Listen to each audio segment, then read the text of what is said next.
지난 시간에는 우리 이스라엘 백성이 아이성 전투에서 패배한 이유가 무엇인지에 대해서 묵상했습니다.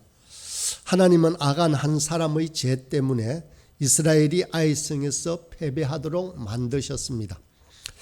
이것을 통해 하나님은 우리가 한 배를 타고 있는 공동체임을 가르쳐 줍니다. 어떤 사람이 배에 구멍을 내었습니다. 그러면 그 사람만 죽는 것이 아니라 그 배를 탄 모든 사람이 죽습니다. 나만 죄짓지 않으면 문제가 해결되는 것이 아닙니다. 나의 연약함과 실수는 나 한 사람으로 그치는 것이 결코 아닙니다. 우리는 서로 엮여 있습니다. 우리가 한 몸이요 한 공동체임을 받아들일 수 있을 때만이 우리 문제가 제대로 보이고 문제를 해결할 수가 있습니다. 한 사람의 죄의 대가는 너무도 큽니다. 아담과 하와가 선악과를 따먹는 죄는 정말 짧은 한순간에 일어났습니다. 그러나 그 죄의 결과로 전 인류가 죄와 고통을 당해야 했고 급기야는 하나님의 아들이 이 땅에 내려오셔서 십자가에 못 박혀 죽으셔야만 했습니다. 그래서 우리는 죄와 싸우되 피 흘리기까지 싸워야 합니다. 히브리서 12장 4절에는 이렇게 말씀합니다.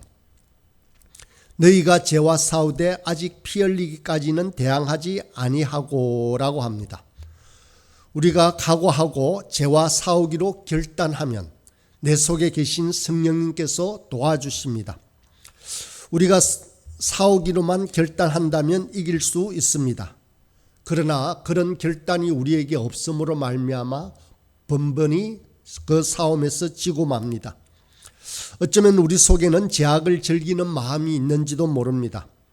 이것을 극복하지 않고는 우리에게 있는 아이성의 승리를 보장할 수 없습니다. 이스라엘 백성은 아간의 죄를 색출하여서 모두 불살랐습니다. 그러자 하나님께서 다시 이스라엘에게 말씀하기 시작하십니다. 아간이 죄에 빠져 있을 때는 하나님의 음성이 들리지 않았습니다. 7장에서 이미 살펴본 바대로 여호수아가 하나님께 기도하였는데도 말이 없었습니다. 하나님께서 승리하시겠다는 약속도 주시지 않았습니다. 그런데 이제 죄의 문제가 해결되자 하나님은 이스라엘 백성들에게 말씀하기 시작하십니다. 오늘 본문의 1절을 다시 읽겠습니다. 여호와께서 여호수아에게 이르시되 두려워하지 말라 놀라지 말라 군사를 다 거느리고 일어나 아이로 올라가라. 보라 내가 아이 왕과 그의 백성과 그의 성읍과 그의 땅을 다 내 손에 넘겨주었으니. 드디어 하나님께서 이 승리의 약속을 주십니다. 그렇지만 이 여리고성의 전투와 아이성 전투는 여러모로 차이가 있습니다. 대표적인 차이는 2절 말씀에 나옵니다. 너는 여리고와 그 왕에게 행한 것 같이 아이와 그 왕에게 행하되 오직 거기서 탈취할 물건과 가축은 스스로 가지라. 너는 아이성 뒤에 복병을 둘지니라. 여리고성 전투에서 아간이 시날산 외투와 은금을 숨겼기에 곧 탈취한 물건을 숨겼기에 이런 어려움을 당하고 그 죄를 치리하는 여러 난리법석을 피워야만 했습니다.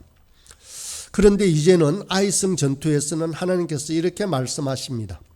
이스라엘 백성들에게 물건과 가축을 모두 취해도 좋다라고 명령하십니다. 하나님은 왜 이랬다 저랬다 하실까요? 하나님은 여리고성과 아이성에서 탈취한 물건에 대해서 처리하는 방법이 각각 다릅니다. 왜 그러실까요? 우리는 사실 그 뜻을 잘 모릅니다. 그렇다고 해서 하나님께 항변했어도 안 됩니다. 주님께서 왼쪽에 그물을 내리라고 하면 왼쪽에 그물을 내리는 것이고 오른쪽에 그물을 내리라 하면 오른쪽에 그물을 내리는 것입니다. 사실 우리 그리스도인들은 자신의 판단과 의지로 사는 사람이 아닙니다. 주님의 뜻과 말씀을 쫓아 살아가는 사람들이 바로 우리들입니다. 우리 생각과 경험으로는 이해가 되지 않더라도 주님의 뜻이라면 거기에 순종하는 것입니다. 우리는 순종을 통해서 우리의 인생의 운전대를 주님께 내어드리는 법을 배우는 것입니다. 어떨 때는 하나님의 명령이 이해가 안 될 때도 있습니다. 모순된 것처럼 느껴질 때도 있습니다. 이럴 경우에라도 우리는 판단을 적고 하나님의 말씀을 따라 순종할 때 모든 문제가 해결이 되어집니다. 사실 우리 인생의 문제에 있어서 우리의 생각이 모자라서 문제가 되는 경우는 별로 없습니다. 정말 단순하게 기도하고 생각하고 시작해야 합니다. 어쩌면 우리 생각이 너무 많기 때문에 혼란스럽고 그래서 행동으로 잘 옮겨지지 않는지도 모릅니다. 세상의 법칙을 보더라도 성공한 사람들의 경우를 보면 정말 단순하게 생각하는 사람들입니다. 단순하게 믿고 따르다 보면 길이 보이는 법입니다. 오늘 우리가 읽은 아이성 전투는 여리고성 전투와 전개되는 방식이 판이하게 다릅니다. 여리고성 전투는 하루에 한 번씩 이스라엘 백성들이 여리고성을 돌았습니다. 마지막 7째 날에는 7바퀴를 돌고 함성을 지르자 여리고성이 무너졌습니다. 이 전투에는 특별한 전술이나 병법이 없습니다. 인간의 노력이 아닌 순전히 기적적인 방법으로 승리한 전투가 여리고성의 전투입니다. 그러나 오늘 본문의 아이성 전투는 철저히 전술에 의지한 전투였습니다.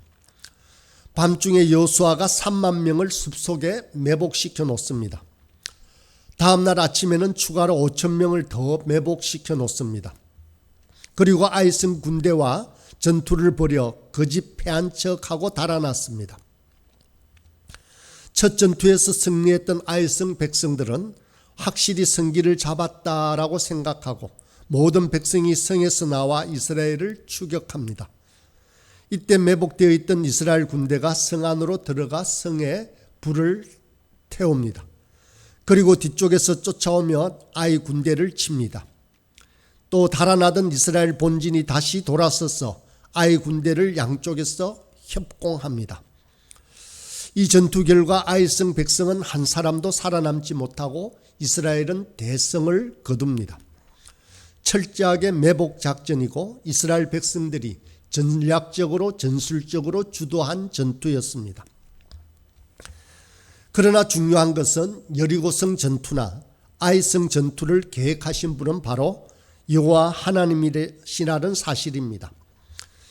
6장에서 여리고성을 돌도록 명령한 것도 하나님이셨고 오늘 읽은 8장의 말씀에 너는 아이성 뒤에 복병을 두라라고 명령하신 분도 하나님이십니다. 하나님의 역사는 여리고성과 같이 반드시 기적적인 방법으로만 드러나는 것이 아닙니다. 하나님께서 역사하시는 방식은 아주 다양합니다. 우리의 병을 기도로 낫게 하실 수도 있고 의사의 손을 빌어 낫게 할 수도 있습니다. 마찬가지로 하나님의 뜻은 꿈과 신비한 음성으로 들릴 수도 있고 책이나 다른 사람의 목소리를 통해서 들릴 수도 있습니다. 하나님은 우리를 기적적인 방법으로 아주 드라마틱한 방법으로 도울 수도 있지만 평범하게 다른 사람의 손을 통해서 도와주실 수도 있습니다. 반드시 기적적인 방법을 통해서만 저희에게 하나님의 뜻이 나타나는 것이 결코 아닙니다. 우리는 그 어떤 방법이든 열린 마음을 가지고 있어야 합니다. 여러분은 여러분의 인생에 있어서 여리고성처럼 기적적인 승리가 더 많겠습니까? 아니면 이런 아이성에서의 전략과 전술에 의한 전투가 더 많겠습니까? 아마도 우리의 생각이나 우리의 전략이나 전술에 따라서 벌어지는 인생의 전개가 더 많을 것입니다. 여리고성 전투나 아이성 전투에서나 언제든 승리의 비결은 어디에 있습니까? 우리의 생각이나 우리의 지혜나 우리의 꾀에 있지 않습니다. 바로 하나님께서 함께 하심에 있습니다. 그러나 그 인도하는 방식은 각각 다 다릅니다. 대개 하나님께서는 우리가 전략과 전술을 사용하여 싸움에 이기도록 하시는 경우가 더 많습니다. 여러분의 인생에 있어서 닥치는 많은 문제들에 어떻게 해결되어지는지를 생각해 보시면 압니다. 그러나 우리 인생에 있어서 여리고성의 전투와 같은 기적도 가끔은 있습니다. 이것을 통해서 하나님의 살아계심을 보여주기 위해서 하나님은 이 기적을 간헐적으로 사용하시기도 합니다. 그리고 우리가 기도할 때 그렇게 들어주시기도 합니다. 그러나 우리에게 있어서의 우리의 인생에 있어서 기적만이 계속되어지는 것은 결코 아닙니다. 그러므로 우리는 기적만 바라지 말고 우리 실력을 기르는 일 또한 필요합니다. 아이성 전투의 특이한 점은 그 전투가 두 번의 전쟁이었다는 것입니다. 한 번은 이스라엘 백성들이 지고 한 번은 승리한 전투입니다. 이스라엘은 패배를 딛고 일어섰습니다. 인생에서 누구나 패배할 수 있습니다. 그 패배 자체가 문제가 되는 것은 아닙니다. 인간은 누구나 실수하고 시행착오하게 되어 있습니다. 완전한 인간은 없습니다. 그러나 그것을 두려워해서는 안 됩니다. 이 패배보다 더 두려운 것은 포기하는 것입니다. 우리가 실패했을 때의 처방은 아주 간단합니다. 다시 일어서는 것입니다. 우리 주님은 그렇게 우리를 가르치시고 명령하시고 도우십니다. 주님은 여호수아에게도 마찬가지로 1절에 보면 두려워하지 말라, 놀라지 말라, 군사를 다 거느리고 일어나 아이로 올라가라 라고 명령하십니다. 여호수아는 패배의 무기력으로부터 일어났습니다. 그래서 기민하게 밤부터 움직이기 시작합니다.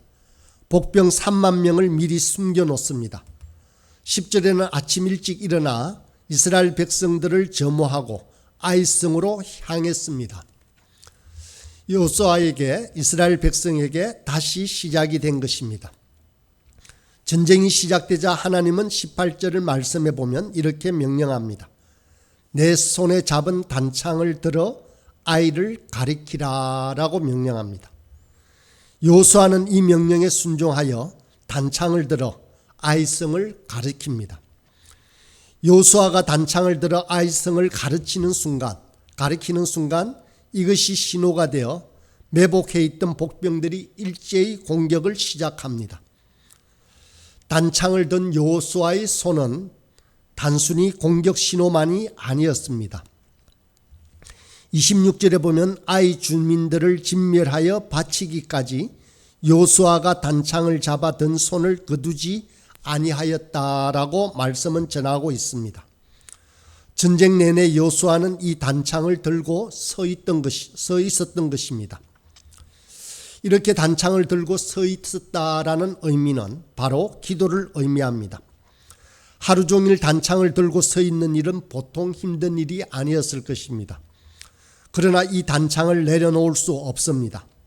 단창을 든 손은 바로 하나님을 향한 기도이기 때문입니다.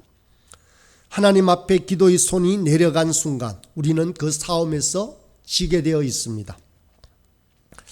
이 이야기를 보면 마치 갓 출애굽한 후 아말렉과 싸우던 전투가 생각이 납니다. 이때는 아래에서 여호수아가 싸우고 있고 산 위에서는 모세가 지팡이를 들고 기도하고 있었습니다. 그런데 모세의 팔이 피곤하여 그 팔을 내려놓으면 이스라엘 백성들이 졌습니다. 그래서 모세는 아예 도리에 앉고 아론과 훌이 모세의 팔을 양쪽에서 들어주었습니다. 이것은 기도의 힘을 보여주는 대표적인 사건입니다. 여기서도 마찬가지입니다. 싸움에서 승리하기까지 단창을 내려놓아서는 안 되었습니다. 또한 아이를 가리키는 단창은 목표를 향한 집중력을 보여줍니다. 이스라엘 백성은 지금 여호수아의 손에 든 단창만 보고 있습니다. 그 단창이 향하는 방향을 향해서 달려나가고 있습니다. 우리에게도 분명한 목표가 필요합니다. 그 목표를 향해 달려나가는 것입니다. 싸움에서 실패하는 중요한 이유 중에 또 하나는 목표가 분명하지 않거나 중간에 흐트러지기 때문입니다. 우리는 달려나갈 표대를 분명히 해야 합니다. 사도 바울은 형제들아 나는 아직 내가 잡은 줄로 여기지 아니하고 오직 한 일 즉 뒤에 있는 것은 잊어버리고 앞에 있는 것을 잡으려고 표대를 향하여 그리스도 예수 안에서 하나님이 위에서 부르신 부름의 상을 위하여 달려가노라라고 했습니다. 표대를 놓지 않는 인생이 승리합니다. 문제는 바로 집중력에 있습니다. 여호수아는 전쟁이 계속되는 동안 단창을 들어 아이를 향하였고 이스라엘은 그 지시를 따라 싸움에 집중하여 승리를 거두었습니다. 이렇게 쉼없이 기도하고 쉼없이 목표를 향해 달려갔습니다. 저와 여러분 인생의 목표는 무엇입니까? 하나님은 그 목표를 향하여 단창을 들어 가리키라고 우리에게 명령하십니다. 그 싸움에서 승리하기까지 그 잡은 단창을 내려놓지 말라라고 그렇게 명령하고 계십니다. 기도의 단창을 내려놓지 마십시오. 그 단창이 향하는 목표를 놓치지 마십시오. 주님께서는 이미 아이성을 우리 손에 붙이셨다라고 말씀하십니다. 우리 인생에 있어서의 단창은 어떻게 하고 있습니까? 위로 돌려 있습니까? 내려져 있습니까? 목표를 향해 있습니까? 중간에 포기하고 있습니까? 우리가 그 단창을 내려놓지 않는 한 승리는 바로 우리의 것이 될 것입니다. 함께 기도하겠습니다.